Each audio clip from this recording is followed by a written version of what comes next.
প্রচুর গরু শাহজাহানপুর গরুর হাট, প্রচুর গরু উঠছে। ক্রেতা কম, ক্রেতা এখন আসে নাই, এখনও ক্রেতা ঠিক মতো আসে নাই, কিন্তু গরু আছে প্রচুর, অনেক গরু। এই যে বিভিন্ন রকমের গরু এখানে আছে, ছোট বড়, তবে ছোটো সাইজের গরু এবার বেশি, ছোটো সাইজের গরু এবার বেশি। প্রচুর গরু উঠছে শাহজাহানপুর আপনার কলোনি,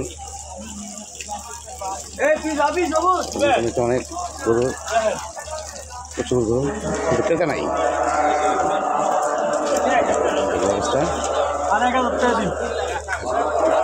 শাহজাহানপুর এলে সরকারি উচ্চ বিদ্যালয় সংলগ্ন সবাই শুরু করেছে।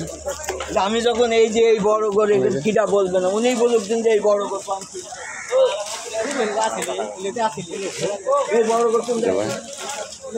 কিন্তু হাটের অবস্থা খারাপ, গোবর, প্রচুর গোবর সারা হয়ে গেছে গাছে। এখানে হাট, এই একটা অবস্থা। সবাই কিন্তু চলে শাহজাহানপুর আসতে পারেন, প্রচুর গরু আছে, প্রচুর গরু আছে।